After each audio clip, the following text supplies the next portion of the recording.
사람들이 흔히 세상을 얻기 위해서는 강해야 되고 빨라야 되고 또 더 똑똑해야 한다고 그렇게 생각을 합니다. 그러나 예수님은 역설적으로 말씀하고 있습니다. 온유한 자는 복이 있나니 그들이 땅을 기업으로 받을 것이요 라고 했죠. 온유한 것은 나약하다는 것이 아닙니다.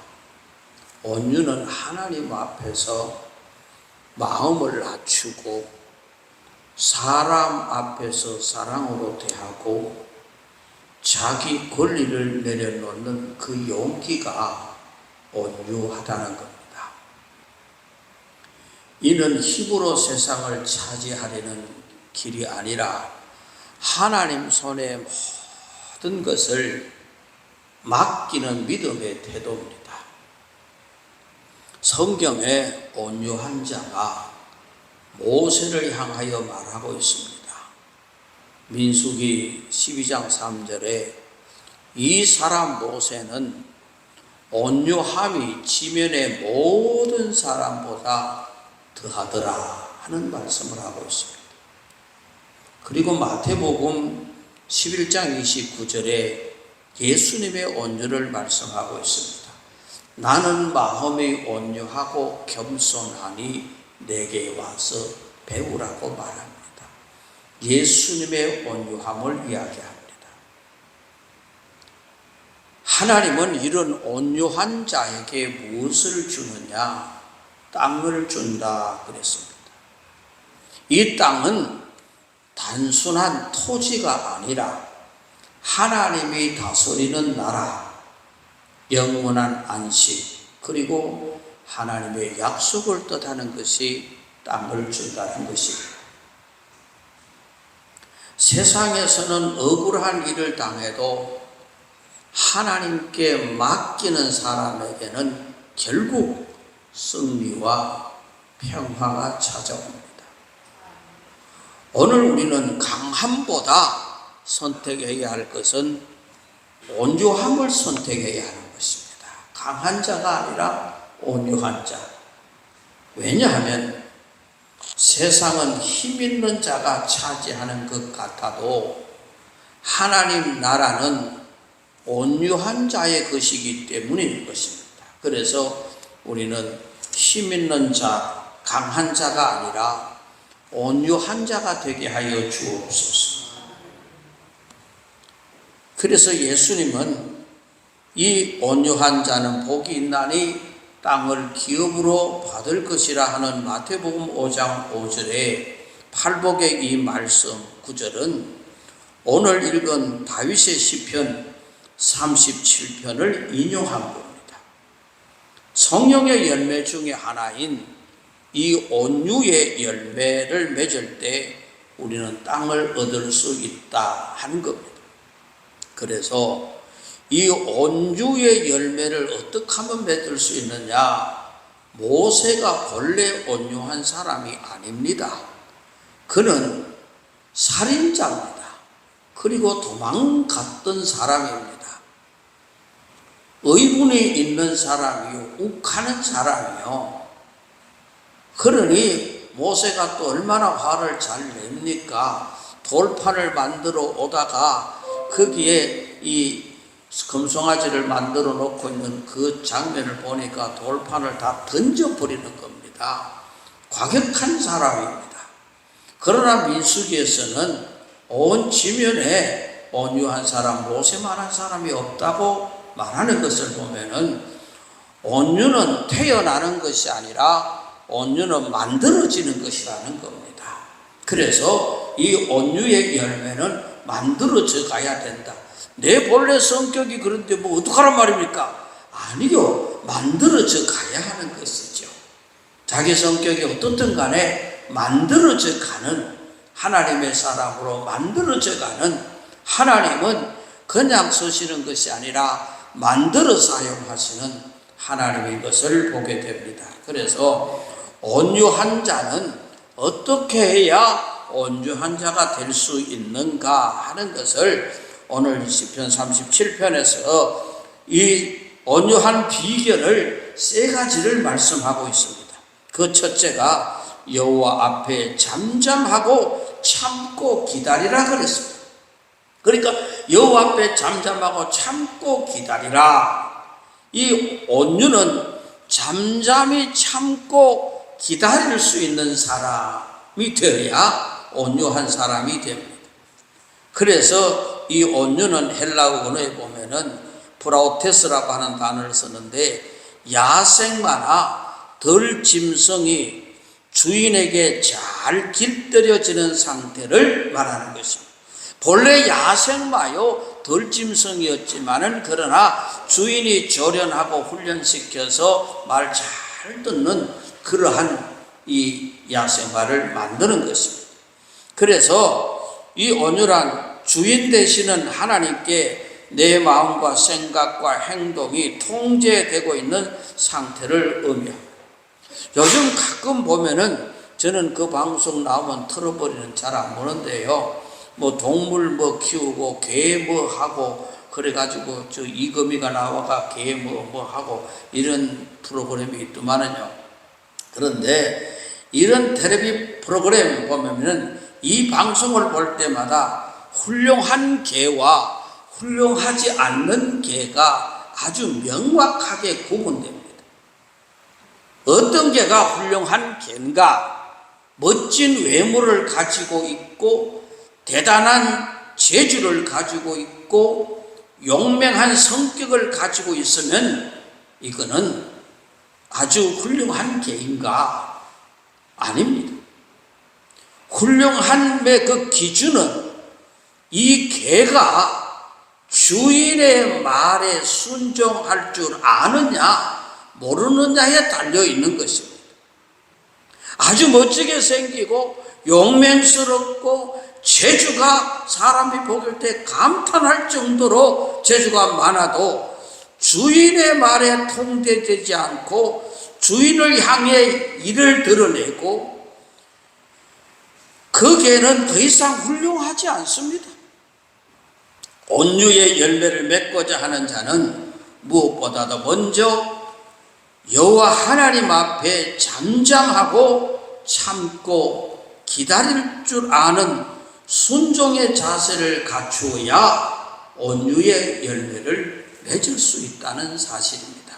그래서 우리는 외모를 잘 꾸미고 스펙을 쌓아나가고 재주가 많은 뿐이 아니라 하나님 앞에 얼마나 잠잠히 기다리며 순종할 수 있는가 하는 이것이 온유의 길로 가는 것이죠. 또 하나는 오늘 본문에서 말씀합니다. 온유는 불평을 하지 않는 것이라고 말하고 있습니다. 8절에 분을 거치고 노를 버리며 불평하지 말라 그랬습니다. 그리고 7절 마지막 부분에도 불평하지 말지어다 그랬습니다. 그러니 불평하지 말라 이 말, 그래서 온유한 자는 어떠한 사람이 온유한 사람이 될 수 있느냐? 불평하지 않는 사람이 온유한 사람이 되는 겁니다. 여러분 불평 불만 있는 사람 온유한 사람 봤습니까? 없습니다. 불평 불만이 쌓이면 이미 온유는 떠나가 버린 것입니다. 그래서 하나님을 주인으로 고백하고 인정하는 자는 주님이 하시는 일과 주님이 내게 허락하신 상황에 대해서 불평하지 않습니다. 때로는 우리가 이해할 수 없을지라도 하나님의 지혜를 신뢰하고 잠잠히 기다리며 예수님의 공생애를 보십시오. 예수님은 단 한 번도 불평하시거나 원망하는 말로 하신 적이 없습니다. 예수님께 터집 잡으려고 매일 따라다니던 바리새인들과 서기관들을 향해서도 3년을 함께 다녀도 항상 누가 더 높은 자리에 앉을 것인지 다투는 제자들을 향해서도 불평하거나 짜증 섞인 말투로 행동하신 적이 없다는 것입니다. 그러므로 우리가 땅을 차지하는 이 온유의 열매를 맺으려고 하면은 내 속에 분노와 그리고 불평을 쫓아내야 온유한 사람입니다. 온유와 불평은 한 집에서 살아갈 수가 없습니다. 그러니 불평이 일어나면 온유가 쫓겨날 수밖에 없는 것이죠. 같이 있을 수 없는 겁니다. 그래서 온유가 내 마음에 자리 잡으려면 불평을 쫓아내야 온유한 사람이 되는 것입니다. 그러므로 이것은 이 온유의 열매는 그냥 되는 것이 아니라 훈련을 통해서 만들어지는 것입니다. 모세가 훈련을 통해서 만들어져서 온유한 사람이 되듯이 우리는 끊임없이 하나님 앞에 훈련받아야 되는 것입니다. 그래서 나를 만들어 가야 하는 것입니다. 이것이 온유하게 되는 길이라는 사실을 깨닫고 하나님의 땅을 기업으로 주시는 이 축복을 받기를 원한다면 온유한 사람이 되어야 되는데, 온유한 사람이 되기 위해서는 불평을 쫓아내야 온유한 사람이 되기 때문에 여러분 마음속에 있는 이 모든 불평을 예수 이름으로 다 쫓아내시기를 바랍니다. 그래서 예수의 마음 온유하고 겸손하니 그 예수의 마음이 내 속에 들어오면은 불평을 자리 잡을 수가 없이 쫓겨나게 되어 있는 것입니다. 그러므로 온유한 자는 불평하지 않는 사람이 온유한 사람이 되는 겁니다. 그리고 마지막으로 세 번째는 온유는 분노를 다스리는 사람이라는 것입니다. 8절 말씀에 분을 거치고 노를 버리며 불평하지 말라 그렇게 말씀하죠. 분을 거치고 노를 버리라는 것입니다. 여기에서 이 말씀은 분노를 다스리는 모습이야말로 온유의 대표적인 열매라고 할 수 있는 것입니다. 이것이 바로 아까 서두에 말했던 모세라는 사람입니다. 성경은 모세를 두고 이렇게 평가했잖아요. 이 사람 모세는 온유함이 지면의 모든 사람보다 더하더라. 그러니 모세는 끝없이 원망과 불평을 쏟아내는 200만 명의 투들이 백성, 그가 온유한 사람으로 만들어지니 그 200만 명이 출애굽해 나가면서 불평하고 원망하고 그렇게 법석을 해도 온유한 사람 모세는 끝까지 그 백성들을 포기하지 않았습니다. 심지어 하나님마저도 끝없이 원망하는 이스라엘 백성들을 버리고 모세로 새로운 민족을 세우겠노라고 화를 내실 때 모세는 그들을 대신하여 중보 기도로 하나님의 마음을 누그러뜨리곤 했던 것입니다. 그래서 우리가 하나님의 마음을 누그러뜨릴 수 있도록 모세는 그 중재 역할을 하게 된 사실을 보게 되는 것입니다. 그러므로 우리는 분노가 일어날 때에 분노를 잠재울 수 있는 사람은 온유한 사람이 분노를 잠재울 수 있습니다. 어떤 사람이 신학교를 졸업하고 목사가 되면서 목사가 되기 전에 내가 경찰을 한번 해서 이 범죄 심리를 좀 알고 경찰 생활을 좀 하다가 그렇게 이 목회를 해야 되겠다 생각하고 경찰에 입문을 합니다. 경찰에 입문을 해서 여러 가지 공부를 하는 가운데 군중들이 폭동이 일어날 때에 그 폭동을 잠재울 수 있는 방법이 무엇이냐 하는 이런 내용이 주어지게 됩니다. 그러니까 경찰이 잘못하면은 군중의 폭동을 더 강력하게 만들 수도 있잖아요. 그러니까 그 군중의 폭동을 잠재울 수 있는 방법이 무엇인가 라고 이야기하는 이 답을 다른 사람은 다 못 내는데 신학을 졸업한 이분이 그 답을 냈다는 겁니다. 뭐라고 했느냐? 그 폭동들 가운데 헌금 바구니 돌리면 다 도망갔거든. 신학교를 나와서 그 발상이 되는 거야. 흥금바구니 돌리면 다 폭동들이 도망가 버린대요. 그 재밌는 이야기를 어느 글에서 제가 보는데요. 그래서 우리가 폭동이 일어나고 불평이 일어나고 분노가 일어나고 조급함이 일어나는 이 모든 것을 잠재울 수 있는 사람은 온유한 사람이라는 것입니다.